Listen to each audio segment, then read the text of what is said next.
Hello Bond fans and welcome to my latest 007 movie review, where today I review the 14th film in the James Bond film series, which is also Roger Moore's 7th and final film as 007. A View to a Kill. Once again directed by Glen and stars Tanya Roberts and Christopher Walken and Grace Jones as well. A View to a Kill, released in 1985. The plot of this film is as follows. The recovery of a microchip off the body of a fellow agent leads James Bond to a mad industrialist who plans to create a worldwide microchip monopoly by destroying California's Silicon Valley. There we go, that is the essential premise of A View to a Kill. Okay, A View to a Kill. Well, this movie is Roger Moore's last film as James Bond.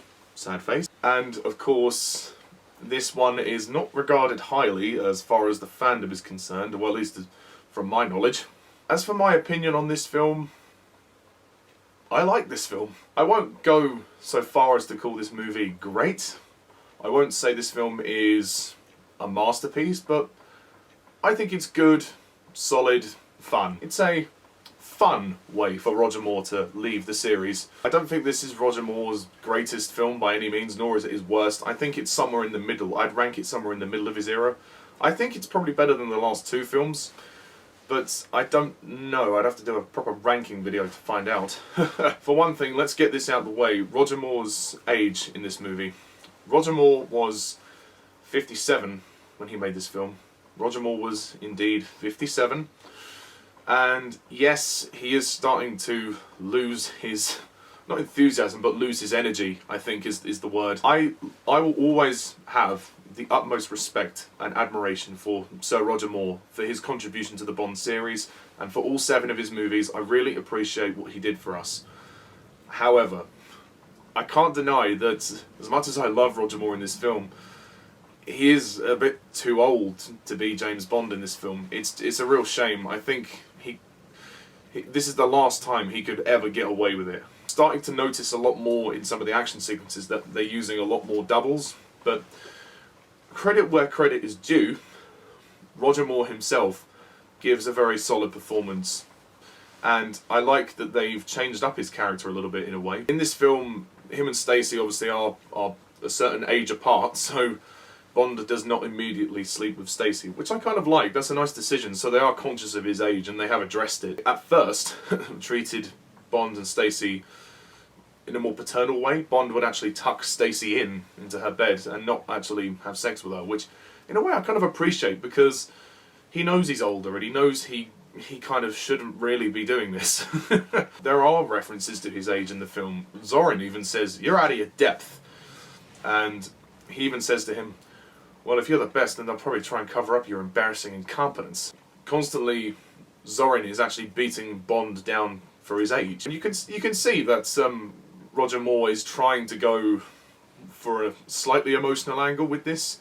The fact that he is old and he should really retire, but he's persistent in finishing the mission.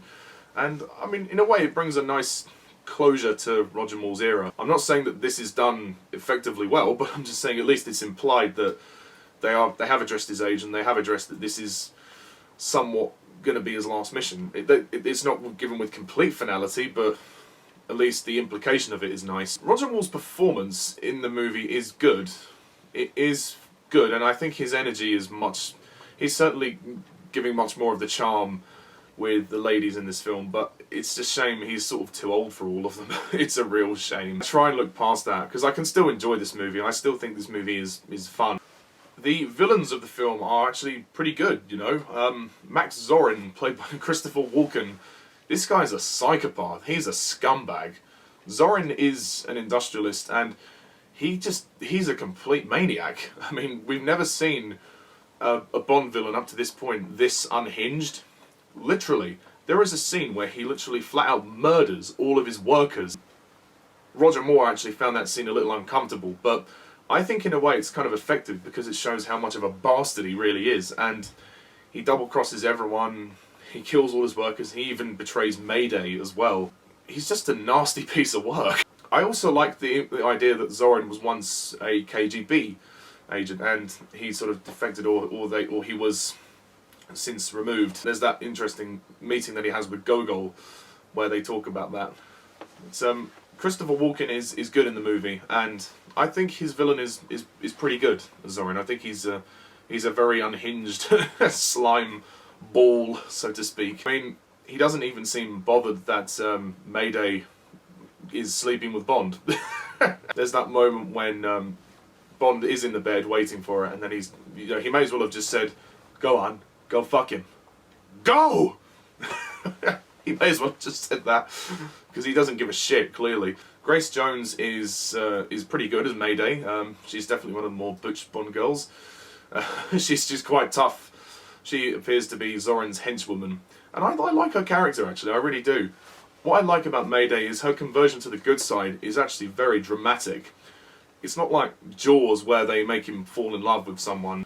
In this, she has loved Zorin, and she feels completely betrayed when he tries to kill her in the mines, and no wonder. Her sacrifice in the film is genuinely very powerful, and it's very dramatic when he looks down at her on the cart, and he's like, "Mayday," and then she looks up at him, and then explosion. There's some pretty dramatic moments in this film. And of course, I have to mention the bed scene when she's, finally recognises Bond from the Eiffel Tower. I mean, it takes her ages to realise that Bond was the man at the Eiffel Tower. Then she goes to her room to get dressed, and then he's waiting in bed for her, and he says, "Ah, Mayday, where have you been? I've been waiting for you to take care of me, personally." Everybody complains about this scene because of Roger Moore's age and how old he is, and okay, fair enough, if you feel that way, that's fine, but I think that this scene is just funny. I just think it's funny, the fact that this old dude is in the bed, and he's like, "Oh, I see you're a woman of very few words. What's there to say? Ruff!" I mean, it is a bit weird how Mayday is, when she's fighting with Zorin, she starts growling like a dog. She goes, "Ruff! Ruff!" What the hell? In that sense, this film is probably one of the weirder ones in the series for certain scenes like that, but there are other side villains like Scarpine and Carl Maltner. They're pretty good, although they don't do very much in the film, so it's not really worth mentioning them too much. So we also have Tanya Roberts as Stacey Sutton, and she's one of the more bland Bond girls. I think she's a very poorly written character. She has to basically scream and go, "James! James! Don't leave me! James!" And as you can imagine, it gets kind of annoying at times. Her performance is okay. I mean, it's kind of hard to believe that she would be a geologist. I just don't think there's a lot of chemistry with her and Roger Moore, and I think, again, she is too young for him. If they can age the thugs for Roger Moore, then they could have aged the women, and that might have worked a bit better, but yeah, she's not great, to be honest. We do get a bit of insight into her personal life when Bond goes into her house, and after the big action sequence, they sit down and have dinner, and she explains about her grandfather and how she's living in the house and she's basically trying to survive. So, I mean, in that sense, we do feel some sympathy for her, but other than that, she's just the typical damsel in distress. The other Bond girls are Fiona Fullerton as Pola Ivanova, who is actually a KGB agent who Bond actually knows. And they have that scene in the hot tub where she says, "Oh, the bubbles tickle my Jokovsky." That was quite an amusing scene. The scenes with Bond and the women aren't as enjoyable this time because, again, I guess Roger Moore's a bit too old for them, but I don't blame Roger Moore. I just think that they should have cast women who were slightly older to match with Roger Moore's age. I think that would have been a lot better, but, nevertheless, it's an amusing scene, and especially when Bond switches the tapes over. Also, the allies of the film are good. We have Sir Godfrey Tibbett, who is the chauffeur for Bond when he goes undercover. However, Tibbett doesn't last very long, and he is the ally that dies. He's killed in the car wash, which is a shame. I do have to criticise that moment when Tibbett goes up to the gate and he sees Mayday and he says, "I'm just going to get the car washed." Then he gets out of the car, goes to the front gate. Mayday's obviously not there anymore. So, where else did he think she would be? She obviously snuck into the car, but we didn't see that. And then when he's in the car wash, she just comes up from behind on the back seat and just strangles him to death. Like, I know he didn't know that was going to happen, but that's a bit obvious to me. Like, as an audience, that creates no tension because we've seen Mayday standing right next to the car, so where else did we think she was going to go? I just think it's stupid. It would have created much more suspense if you'd have just had her in the car and revealed her in the car wash before she strangled him. Then that would have been like, oh, shit, you know, Tippett's dead. It gives the scene no impact. It really does. I think that was a poor directing choice from John Glen. The other Bond ally in this film is Chuck Lee, who is a member of the CIA. He's not in the film very long, and it's not a surprise to say he dies as well. John Glen just loves killing off the allies. I don't know why. I forgot to mention Alison Doody as Jenny Flex. She's another Bond girl. Her appearance is quite brief, but Alison Doody would actually be someone who would appear in Indiana Jones and the Last Crusade with Sean Connery and Harrison Ford in 1989. So this was a pre-Indiana Jones appearance. But yeah, no, Alison Doody's good in her small cameo role, shall we say. Of course, this is Lois Maxwell's last appearance in the series as Moneypenny, and I mean, yeah, it's a good send-off, I suppose. I mean, she doesn't get a lot to do. She has a couple of bits at the beginning, and then that's it. We don't see her anymore. But she was getting on a bit as well, so I think it was time for her to leave the role. And she'd been doing the part for over 20 years, which is amazing. And she aged fairly well, but I guess because Roger Moore was leaving, it was appropriate that she would go as well if they were going to cast a younger Bond. But as for Lois Maxwell, thank you very much, Lois. You did a great service to Mr. Bond. And as for Desmond Llewelyn as Q, yeah, he's good in the film. He's good in his little moments, and I like the end of the film where he says, oh, he's just cleaning up a few details. And Robert Brown in his second appearance as M, he's good. You know, he's fine. That's all I can say about that, really. I think the music of the film is brilliant. I think John Barry's score is fantastic. It's a much more dramatic score. It comes across as a bit more epic, especially the theme for the Golden Gate bridge fight. Oh, the title song. The Duran Duran title song is pretty good, I would say. It's definitely an improvement over the past couple of Bond films, at least. To me, the lyrics don't make a huge amount of sense, but it's a catchy tune, and it's not a ballad, so I take it over the past few songs anyway.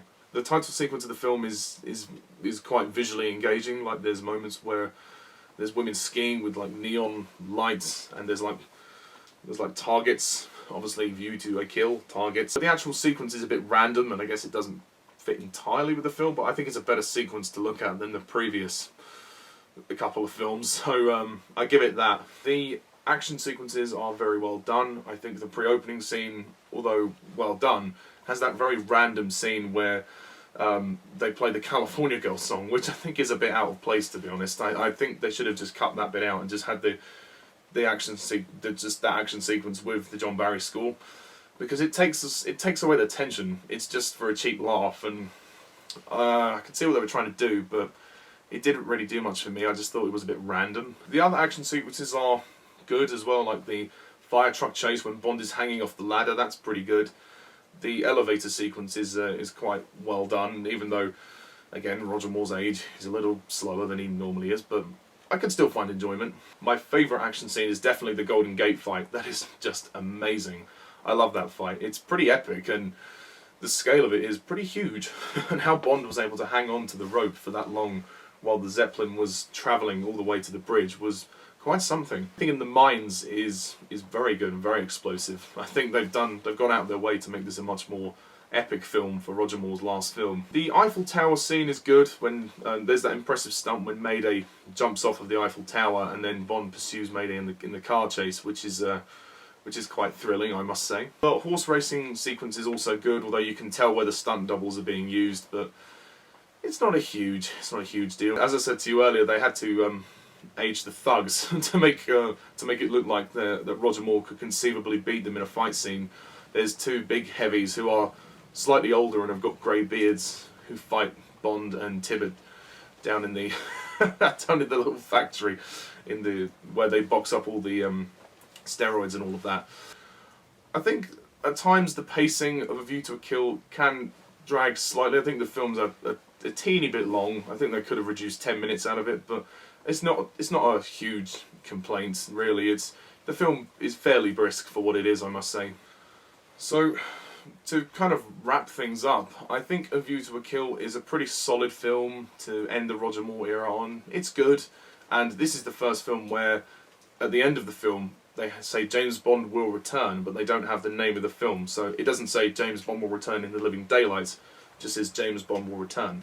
Which, I'm fine with that, that's okay. And obviously they needed to think about the next one a bit, because they had to cast a new Bond before they could get the next film out. So, to wrap it up, I'm going to score A View to a Kill an 8 out of 10.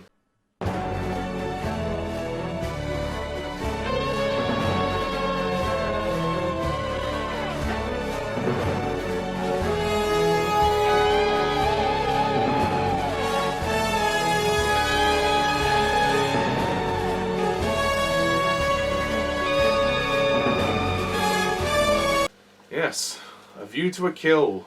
So, that's it. We have finished with the Roger Moore era, and before I go, I just want to say a few words about Roger Moore. I think it's, well, firstly very sad that he is no longer with us. He passed away about 3 years ago. It's a real shame that he's gone. I really want to thank him for his contribution to the series. He gave us 7 Bond movies. He is the longest serving Bond in terms of films. Obviously, Daniel Craig now holds the record for a number of years in the part. Roger Moore, he was just delightful, and yes, he's not everyone's cup of tea. I totally appreciate that, but I'm just glad that Roger Moore didn't copy Sean Connery, and that was not his intention. He had said in interviews he didn't want to copy Sean Connery or hinder the memory of Sean Connery. He just wanted to be known as a great James Bond, and I think he was. And yeah, maybe not all of his films worked, and not all of the moments he had in the series worked, but I think he should be commended for his contribution as Bond, James Bond. And yeah, perhaps he stayed a bit too long in terms of his age. His age caught up with him. His era is genuinely very, very good. There is a lot of classic Bond moments throughout all 7 films in his era, but yeah, no, goodbye Roger Moore. Thank you very much, Sir Roger Moore. A great James Bond. He's not my favourite James Bond, of course, but he is definitely up there, and he'd be high on my list. And if you don't like Roger Moore, then fine, that's fine. I respect your opinion, I understand, but I will always have the utmost respect and admiration for Sir Roger Moore as Bond, James Bond. So that's it for this review and the Roger Moore era. Stay tuned next time when we talk about The Living Daylights, which is the first film for Timothy Dalton as James Bond and the 15th film in the series. So until next time, Bond fans, so long for now.